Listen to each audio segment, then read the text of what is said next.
نحمدہ ونصلی علی رسولہ الکریم اما بعد فاعوذ باللہ من الشیطان الرجیم بسم اللہ الرحمن الرحیم۔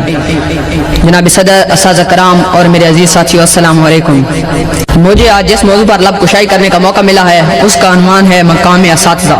میں اپنی تقریر کا آغاز اس شعر سے کرنا چاہتا ہوں: کتنی محبتوں سے پہلا سبق پڑھایا، کتنی محبتوں سے پہلا سبق پڑھایا، میں کچھ نہ جانتا تھا مجھے سب کچھ سکھایا، پہنچا دیا فلک تک استاد نے یہاں سے، پہنچا دیا فلک تک استاد نے یہاں سے، میں واقف نہ تھا ذرا بھی اتنے بڑے جہاں سے۔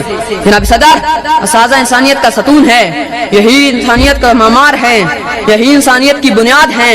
یہ نوجوانوں کو سنوارنے، ان کا مستقبل میں چیلنج کرنے اور ان کے کردار سازی میں اہم کردار ادا کرتے ہیں۔ سنگے بے قیمت تراشا اور جوہر کر دیا، سنگے بے قیمت تراشا اور جوہر کر دیا، شمع علم گاہی سے دل منور کر دیا۔ جناب صدر، اساتذہ نے اپنے علم کے ذریعے اپنے عقل کو علم سے روشن ہونے کا ہنر سیکھا۔ حضرت علی کا فرمان ہے، جس نے مجھے ایک لفظ بھی پڑھایا میں اس کا غلام ہوں، چاہے وہ مجھے بیچ دے یا آزاد کر دے۔ دین اسلام میں علم کی بہت بڑی فضیلت ہے۔ حضرت محمد صلی اللہ علیہ وسلم کو اللہ تعالیٰ نے معلم بنا کر بھیجا ہے، اور دین اسلام میں علم کی اس وقت تک اہمیت رہے گی جب تک دین اسلام میں اساتذہ کو عزت نہ دی جائے۔ وہ طالب علم کبھی کامیاب نہیں ہوتے جو اپنے اساتذہ کی عزت نہیں کرتے، جن کے کردار سے آتی ہو صداقت کی مہک، جن کے کردار سے آتی ہو صداقت کی مہک، ان کی تدریس سے پتھر بھی پگھل سکتے ہیں۔ جناب صدر، اساتذہ کی حیثیت روحانی باپ جیسی ہے۔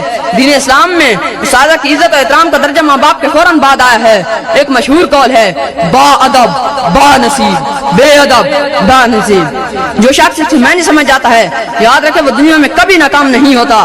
جناب صدر، آخر میں اتنا کہنا چاہوں گا، جس طرح چاند کو دمک، سورج کو چمک، پھولوں کو مہک کی ضرورت ہوتی ہے، جسم کو روح کی ضرورت ہوتی ہے، اسی طرح معاشرے کو اساتذہ کی ضرورت ہوتی ہے۔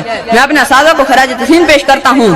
مٹی کو سونا بناتا ہے جب ہاتھ استاد لگاتا ہے، مٹی کو سونا بناتا ہے جب ہاتھ استاد لگاتا ہے، پستی سے بلندی کی جانب طے سفر استاد کراتا ہے، آداب زندگی بچوں کو گفت استاد سکھاتا ہے، مختصر یہ کہنا ہے مجھے قوموں کو استاد بناتا ہے۔ شکریہ۔